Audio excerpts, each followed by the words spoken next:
Hello everyone, welcome to JK study hotspot.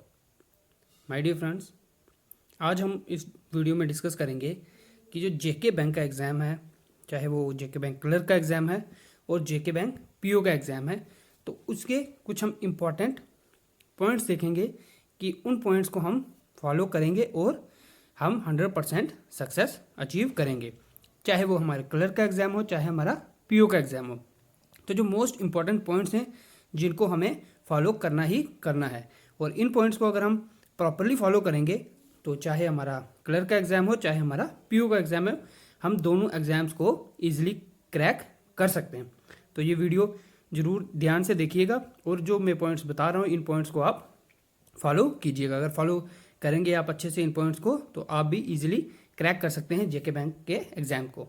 तो exam की बात करें तो इसमें जो पोस्ट हैं वो क्लर्क की हैं 350 पोस्ट, और जो बैंकिंग एसोसिएट है पीओ की हैं 350 पोस्ट, और जो बैंकिंग एसोसिएट यानी कि क्लर्क है उसकी हैं 1500 पोस्ट। तो ये पहले एग्ज़ाम हुआ था तो जेके बैंक ने गवर्नमेंट ने स्क्रैप कर दिया था जेके बैंक का एग्ज़ाम, तो अभी वापस री एडवर्टाइज हुई है और 20th से ये एप्लीकेशन स्टार्ट हो जाएगी। और जिन्होंने पहले एग्ज़ाम दिया था उनको वापस फॉर्म भरने की ज़रूरत नहीं है, फॉर्म वही भरेंगे जिन्होंने पहले फॉर्म नहीं भरा था। और देखते हैं इस वीडियो में हम क्या क्या हैं इंपॉर्टेंट पॉइंट्स जो हमें याद रखने हैं। तो सबसे पहला जो इंपॉर्टेंट पॉइंट है वो है know the banks exam syllabus and exam pattern. तो प्रिपरेशन से पहले हमें बैंक का सिलेबस क्या है वो हमारे पास टेबल पे होना चाहिए, हमें पता होना चाहिए कि क्या क्या सिलेबस में आएगा। आपकी स्ट्रैटेजी आपके सिलेबस पे डिपेंड है, आपके पास सिलेबस पता होगा तभी आप अपनी स्ट्रैटेजी बनाओगे। और आपको एग्जाम का पैटर्न क्लियर होना चाहिए कि एग्जाम किस तरह का होगा। तो अभी रिसेंटली मैंने चेयरमैन जेके बैंक उनका इंटरव्यू देखा था, तो उन्होंने यही कहा था कि जो एग्ज़ाम पैटर्न है वही सेम रहेगा, जो पहले एग्ज़ाम हुआ था क्लर्क और पीओ का उसी पैटर्न में वापस एग्ज़ाम होगा।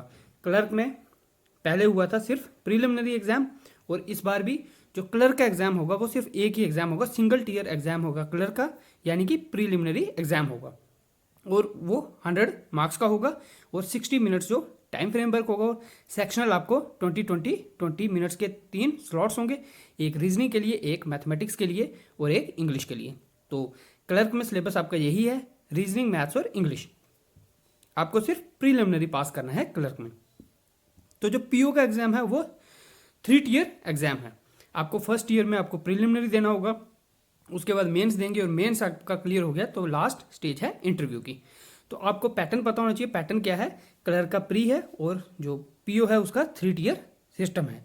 और सिलेबस की मैंने वीडियो डाल दी है, अगर आपने बैंक का सिलेबस नहीं देखा है तो यहाँ मैं ऊपर आई बटन पे वीडियो दे दूंगा, जहाँ एंड में अटैच कर दूंगा, तो आप वो सिलेबस भी जरूर देख लीजिएगा, तो उसी के अकॉर्डिंग आप प्रिपरेशन करें। तो सबसे फर्स्ट इंपॉर्टेंट पॉइंट है कि आपको सिलेबस पता होना चाहिए और एग्जाम का पैटर्न।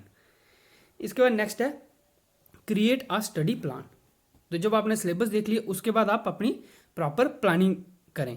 तो चेयरमैन जो जेके बैंक उन्होंने कहा था कि 14 वीक्स लगेंगे एग्ज़ाम के लिए, तो आप लेके चलिए 14 वीक्स तक के बाद आपका एग्ज़ाम हो जाएगा। तो आप उसके अकॉर्डिंग अपना जो स्टडी प्लान है वो बना सकते हैं। आप पहले कौन सा सेक्शन करना चाहते हैं तो वो आप उसके अकॉर्डिंग जो आपको जैसा आपको ठीक लगे आप अपना स्टडी प्लान बनाइए, और आपको कितने घंटे पढ़ना है, क्या क्या पढ़ना है, क्या क्या सिलेबस टॉपिक्स पहले कवर करने, तो आप उसकी प्रॉपर प्लानिंग कीजिए। पहले प्लानिंग करके ही फिर उसको एग्जीक्यूट करना है। ये नहीं कि सिर्फ प्लान कर दिया, आपने टाइम टेबल बना दिया पर उसको एग्जीक्यूट नहीं किया। तो प्लानिंग भी करनी और उसको एग्जीक्यूट भी करना है। तो दूसरा इंपॉर्टेंट पॉइंट है कि स्टडी प्लान करना बनाना।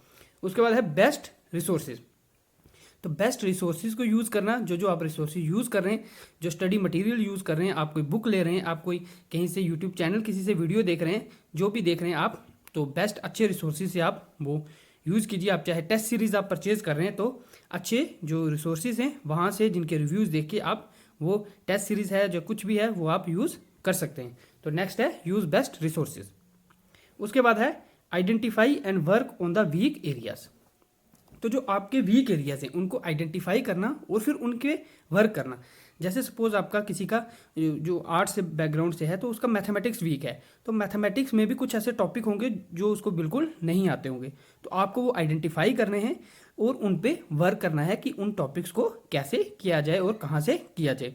तो आपने क्या करना है, आइडेंटिफाई करना है जो वीक एरियाज़ हैं आपके, चाहे आप रीजनिंग में वीक हो, अगर कोई पजल में वीक है, सिटिंग अरेंजमेंट में, तो आप उसको आइडेंटिफाई करें और फिर उस पर काम करना कि उसको जो वीक पॉइंट है हमारा उसको हम कैसे स्ट्रॉन्ग कर सकते हैं।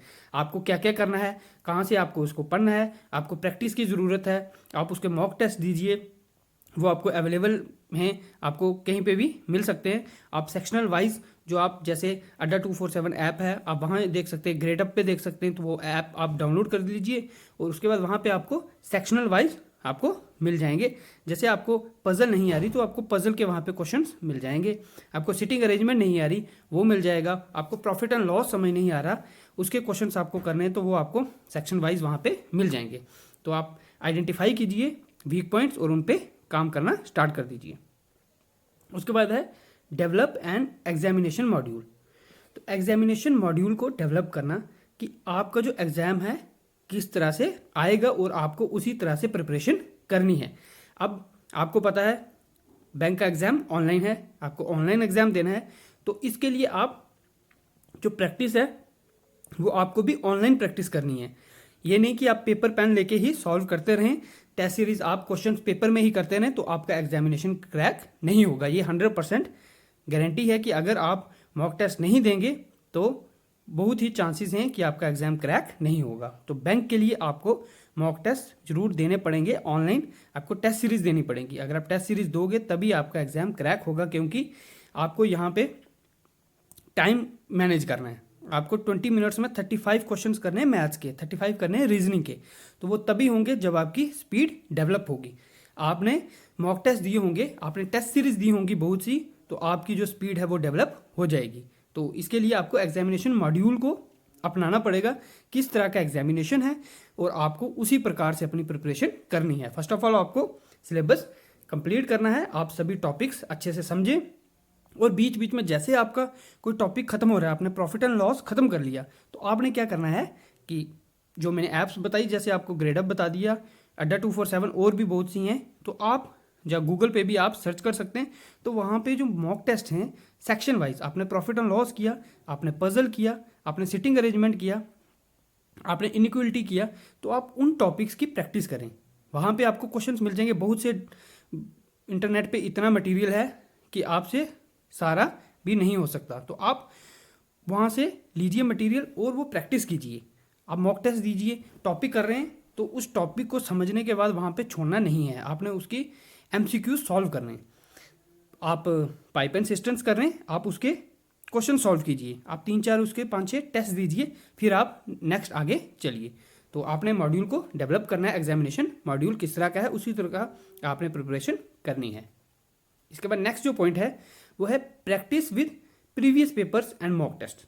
तो नेक्स्ट इंपॉर्टेंट है, इसके बिना एग्जाम क्रैक नहीं हो सकता। तो आपने जो प्रीवियस पेपर्स हैं, आपने जेके बैंक का एग्जाम दे रहे हो, लेकिन आपको प्रीवियस पेपर्स आपने, चाहे वो IBPS क्लर्क है, आप RRB क्लर्क है, IBPS PO है, आपका RRB PO है, आप SBI क्लर्क है, तो आप ये एग्जाम्स के पेपर्स आपको बहुत से मिल जाएंगे। जो मैंने ऐप्स बताई हैं वहाँ पे भी मिल जाएंगे, आपको नेट पे भी मिल जाएंगे। तो आप इन क्वेश्चंस की प्रैक्टिस करो, आपको पता चल जाएगा कि क्वेश्चन फ्रेम कैसा है, कैसे फ्रेम होता है, क्वेश्चंस कैसे पूछे जाएंगे, तो आप उनको सॉल्व करो और जो मॉक टेस्ट हैं वो आप देते रहें। जब एग्जाम पास आएगा तो बहुत सी ऐसी एजेंसीज हैं वो आपको मॉक टेस्ट प्रोवाइड करेंगे, चाहे आपकी टेक्स्ट बुक होगी, ग्रेडअप होगी, अड्डा 247 हो गया। तो जब एग्जाम पास आएगा तो आपको प्रॉपर जेके बैंक की भी टेस्ट सीरीज़ वहाँ पे अवेलेबल हो जाएगी और बाकी भी टेस्ट सीरीज़ वहाँ पे मिलती हैं। तो आप प्रैक्टिस करें मॉक टेस्ट की और प्रीवियस पेपर हैं वो आप सारे सॉल्व कर लें। तो जैसे मैंने ऐप्स बताई, वहाँ पे अड्डा 247 ग्रेडअप होगी, वहाँ पे आपको सभी प्रीवियस ईयर पेपर्स भी मिल जाएंगे, आप वहाँ पे उनको सॉल्व कर सकते हैं। तो पहले टॉपिक क्लियर करें, उसके बाद आप प्रीवियस ईयर पेपर्स को सॉल्व कर सकते हैं। इसके बाद नेक्स्ट जो हमारा इंपॉर्टेंट है वो है make short notes for references. तो रेफरेंसेस के लिए आप शॉर्ट नोट्स भी बनाएं। आप कुछ टॉपिक कर रहे हैं, समझ आया आपने, कोई फॉर्मूलाज हैं, कोई स्पेशल आपको ट्रिक्स हैं कुछ, वो रिमेंबर रखने के लिए आप उसके शॉर्ट नोट्स भी बनाएं। तो नोट्स आपको एंड टाइम में रिवीजन के लिए काफ़ी हेल्पफुल होंगे। तो नेक्स्ट इंपॉर्टेंट है कि आप नोट्स भी प्रिपेयर करें, जो जो इंपॉर्टेंट पॉइंट्स हैं उनके आप नोट्स बना सकते हैं, तो नोट्स भी बहुत इंपॉर्टेंस रखते हैं। इसके बाद नेक्स्ट जो है हमारा इंपॉर्टेंट वो है check frequent and important topics. तो उन टॉपिक्स को आपने देखना है जो फ्रीक्वेंटली आ रहे हैं और जो बहुत ही इंपॉर्टेंट टॉपिक्स हैं। जैसे हमारा आपका हो गया सिटिंग अरेंजमेंट, आपका पजल हो गया, आपकी इनइक्वालिटी होगी, आपका सिलोजिज्म हो गया, उसके बाद आपका आ गया डीआई हो गया, उसके बाद आपकी आ जाती है सिंप्लीफिकेशन। तो इस तरह के बहुत से टॉपिक्स हैं जो फ्रीक्वेंटली आ रहे हैं, आपको हर साल हर एग्जाम में आपको मिलेंगे ये टॉपिक्स, और इनमें भी कौन कौन से किस तरह का क्वेश्चन पूछा जाता है। अब आपको सिंप्लीफिकेशन तो आएगा ही, बट सिंप्लीफिकेशन के कैसे क्वेश्चंस जो बार बार क्लर्क में आ रहे हैं आपने वो देखना है, पीओ में किस तरह के क्वेश्चन आ रहे हैं, और क्लर्क और पीओ में आपको ये बैलेंस करना है कि क्वेश्चन किस तरह के आएंगे। अगर सिंप्लीफिकेशन क्लर्क में कैसी है तो पीओ में कैसी है, अगर क्लर्क में डीआई कैसी है तो पीओ में कैसी आ रही है, उसमें लेवल में डिफरेंस होगा। अगर क्लर्क की आपकी सिटिंग अरेंजमेंट कैसे आ रही है और पीओ की कैसे आ रही है, तो आपको वो चेक करना है फ्रीक्वेंटली कौन कौन से क्वेश्चन आ रहे हैं, कौन कौन से टॉपिक्स आपके रिपीट हो रहे हैं और किस तरह के क्वेश्चन आ रहे हैं, तो आपने वो चेक करना है और उनको प्रॉपरली पढ़ना है। नेक्स्ट है evaluation of speed and accuracy. तो आपने अपनी स्पीड और एक्यूरेसी की इवेल्यूएशन करनी है। आपने सिलेबस किया, कोई टॉपिक किया, उसके बाद आपने टेस्ट सीरीज दे दी, आपने जो 20 मिनट्स आपको टाइम मिला, आपने मैथमेटिक्स के 15 क्वेश्चन किए अभी या 20 की, आपने उसको इवैल्यूएट करना है कि आपकी स्पीड कितनी हो रही है और आपकी एक्यूरेसी कितनी है। तो बैंक के एग्जामिनेशन में आपको स्पीड भी चाहिए, उसके साथ आपको एक्यूरेसी भी चाहिए। अगर आप 20 मिनट में 30 क्वेश्चन सॉल्व कर रहे हैं लेकिन आपके 15 क्वेश्चन गलत हैं तो भी आपकी सिलेक्शन नहीं होगी, तो आपको एक्यूरेसी चाहिए।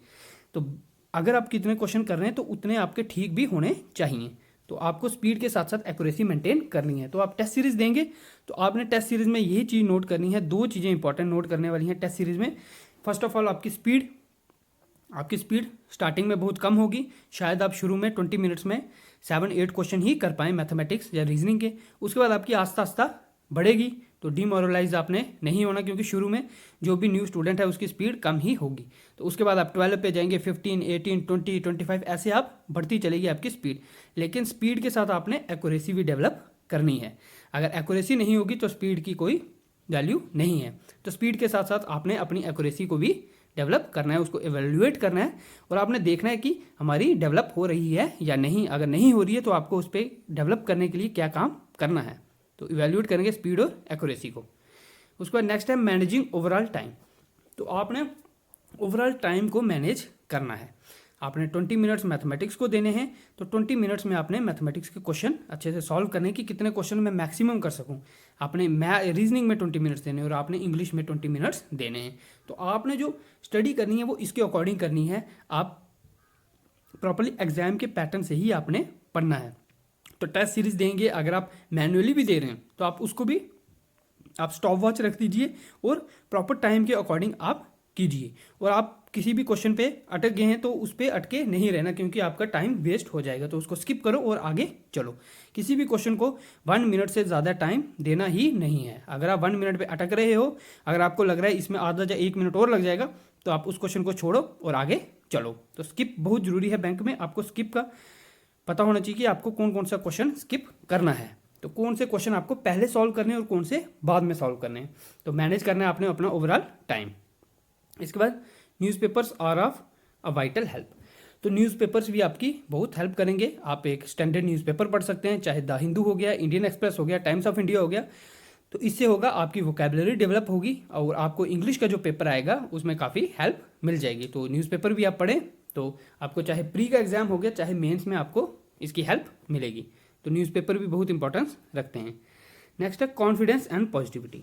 तो अपने आप में कॉन्फिडेंस लाना है कि मैं ये एग्ज़ाम क्रैक कर सकता हूँ, और पॉजिटिविटी होनी चाहिए। नेगेटिव थॉट्स नहीं आने चाहिए। शुरू में आपको नेगेटिव थॉट्स आएंगे जब आप टेस्ट सीरीज दोगे।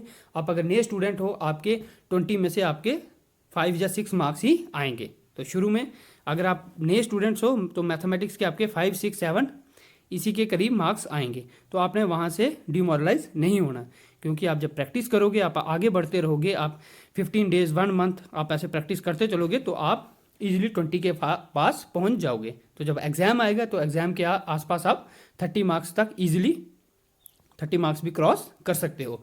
तो आपने कॉन्फिडेंस रखना है अपने आप में और आप में पॉजिटिविटी होनी चाहिए। तो नेक्स्ट हमारा है स्टे काम एंड फोकस। तो काम रहना है और फोकस रखना है। हमारा जो गोल है कि हमने इतनी देर में एग्जाम है हमारा और उसी में फोकस हमने रखना है कि हमारा जो टाइम टेबल हमने बनाया तो उसके अकॉर्डिंग चलना है। हमने कितनी देर में मैथमेटिक्स करना है, कितनी देर में हमने रीजनिंग का सिलेबस खत्म करना है और टेस्ट सीरीज कितनी देनी है, हमने उस पर फोकस रहना है। तो जो हमारा गोल है जेके बैंक का एग्जाम क्लर्क हो गया चाहे पीओ हो गया, तो हमने उस पर फोकस रहना है कि हम कितनी देर में उसको, कितनी देर तक एग्जाम है और कितनी हमने स्टडी करनी है। तो हमने अपनी स्टडी में फोकस रहना है और काम भी रहना है, डीमोरलाइज नहीं होना चाहे शुरू में आपके मार्क्स कम आए। उसके बाद don't gas during the exam. तो एग्जामिनेशन के टाइम में गैस नहीं करना है। तो मैथमेटिक्स और रीजनिंग में खासकर आप गैस नहीं कर सकते। तो आपको जो जो क्वेश्चंस आ रहे हैं आप वही कर सकते हो, बट कुछ क्वेश्चंस में आप कैलकुलेटिव रिस्क ले सकते हो। जहाँ पे आपको कुछ डाउट है, कुछ आपको 50-50 लग रहा है, वहाँ पे आप कर सकते हो, बट ज़्यादातर एग्जाम में गैस आपने नहीं करना है। तो आपको वही क्वेश्चन सॉल्व करने जो आपको आते हैं, तो इसलिए आप गैस नहीं कर सकते एग्जामिनेशन में। नेगेटिव मार्किंग होगी एग्जाम में तो आपके मार्क्स कट जाएंगे। नेक्स्ट है start with most noun section. तो अगर आप न्यू कैंडिडेट हैं जेके बैंक के लिए, तो आपने बैंक का कोई भी एग्जाम नहीं दिया है, तो आप सबसे पहले वही टॉपिक करो जो आपको आते हैं, जिनके से आप नाउन हो, जो आपने पहले कभी पढ़े हैं या सुने हैं। इससे क्या होगा, अगर आपने पजल कभी नहीं की और आप स्टार्ट कर रहे हो पजल से, तो आप डिमोरलाइज हो जाओगे, क्योंकि आपको पजल का कुछ भी समझ नहीं आएगा और आपको ऐसा लगेगा कि ये जेके बैंक का जो एग्जाम है ये बहुत ही टफ है, तो ये मेरे से क्लियर नहीं हो सकता।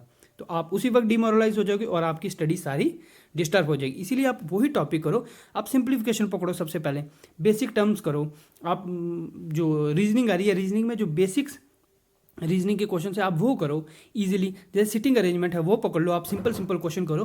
तो इससे क्या होगा, आप मोरली स्ट्रांग होगे, आपको लगेगा हाँ मैं एग्जाम को क्रैक कर सकता हूँ। तो इसीलिए आप सबसे पहले क्या करें, स्टार्ट करें उन्हीं से जो मोस्ट कॉमन सेक्शन हैं, आप उन्हीं से अपना जो प्रिपरेशन है उसको स्टार्ट करें। तो इसके बाद है do not use extra time. तो आप एक्स्ट्रा टाइम यूज नहीं करें। अगर आप टेस्ट सीरीज दे रहे हैं, प्रैक्टिस कर रहे हैं, तो आप 20 मिनट्स ही देंगे एक टॉपिक को, और आपने 60 मिनट्स का एग्जाम आपने जब भी प्रैक्टिस करनी है टेस्ट सीरीज, तो आप चाहे स्टॉप वॉच यूज करें, जो भी करें, आप उतना ही टाइम देंगे। तो एक्स्ट्रा टाइम आपने यूज नहीं करना, ना ही किसी क्वेश्चन में यूज करना है। आपका क्वेश्चन है उसमें 1 मिनट से आपने ज़्यादा नहीं देना, तो क्वेश्चन में भी आप उतना ही टाइम यूज़ करेंगे। तो ना किसी क्वेश्चन में देना है और ना ही आपने किसी सेक्शन में देना है। तो मैथमेटिक्स का अगर आप प्रैक्टिस करें तो आपने 20 मिनट्स ही देने हैं, तो आप 22 पे नहीं जाएंगे, तो 20 मिनट्स ही देंगे। उसी के अकॉर्डिंग आप जितनी ऐसे प्रैक्टिस करेंगे तो आप रियल टाइम एग्जाम में आप वो उतना टाइम ईजिली आप बचा सकते हैं और ज़्यादा क्वेश्चन कर सकते हैं। तो इसलिए आप जो प्रैक्टिस कर रहे हैं वो आप सेक्शन वाइज करें और उतना ही टाइम देना, और एक्स्ट्रा टाइम आप बिल्कुल भी यूज़ नहीं करेंगे। तो जब आप प्रैक्टिस कर रहे हैं तो शुरू में आपको टाइम लगेगा, शुरू में आप 3 मिनट भी ले सकते हैं क्वेश्चन को। शुरू में तो आपने समझना है, जब आपको समझ आ गई, जब आप प्रैक्टिस कर रहे हो, टेस्ट सीरीज दे रहे हो, तब आपने एक्स्ट्रा टाइम को यूज़ नहीं करना है। तो ये भी बहुत इंपॉर्टेंट था। तो गाइज ये थे कुछ इंपॉर्टेंट पॉइंट्स जो आप रखेंगे याद, तो आपका जो एग्जाम है, चाहे वो जेके बैंक क्लर्क है चाहे पीओ है, वो इजीली क्रैक हो जाएगा। तो ये जो मैंने पॉइंट्स आपको बताए हैं, तो आप गाइज प्लीज़ इन पॉइंट्स को फॉलो करें और अपनी स्टडी जो है वो आज से ही स्टार्ट कर दें, ताकि एग्ज़ाम कभी भी आए तो आप पहले से ही फुली प्रिपेयर रहो। और आपको सिर्फ जब एग्ज़ाम के आसपास जो लास्ट मंथ होगा, तो आप उस टाइम सिर्फ जो टेस्ट सीरीज़ हैं वही सॉल्व करें, क्योंकि टेस्ट सीरीज़ बहुत इंपॉर्टेंस रखती हैं आपके बैंक के एग्जाम में, क्योंकि आपको स्पीड वहाँ पे मेंटेन करनी है। आपको कितना सिलेबस आता है वो उसके कोई मायने नहीं है, आपकी स्पीड कितनी है, एक्यूरेसी कितनी है, वो मायने रखती है। तो आप 20 मिनट्स में आप कितने ज़्यादा से ज़्यादा क्वेश्चन सॉल्व कर सकते हैं उस सेक्शन के, वो मायने आपके रखते हैं। तो इसलिए आप टेस्ट सीरीज़ दें। तो एग्जाम के पास बहुत सी टेस्ट सीरीज़ भी आएंगी, मैं आपको अपडेट करता रहूँगा कौन सी जेके बैंक के लिए बेस्ट टेस्ट सीरीज़ है, तो आप वो सॉल्व कीजिएगा। तो तब तक के लिए आप अपनी प्रिपरेशन स्टार्ट कर दें। तो फ्रेंड्स यही था आज की इस वीडियो में। आई होप आपको वीडियो पसंद आई है। मेरे जो पॉइंट्स हैं अगर आपको पसंद आए हैं तो वीडियो को लाइक ज़रूर कीजिएगा, और अगर कोई डाउट है, कुछ पूछना चाहते हैं एग्जाम से रिलेटेड, तो आप नीचे कमेंट कर सकते हैं। तो अगर आपने चैनल को सब्सक्राइब नहीं किया तो चैनल को सब्सक्राइब कर दे, और हाँ, वीडियो को शेयर जरूर कर दीजिएगा, अपने फ्रेंड्स के साथ शेयर कर दीजिएगा। तो friends thank you, have a nice day.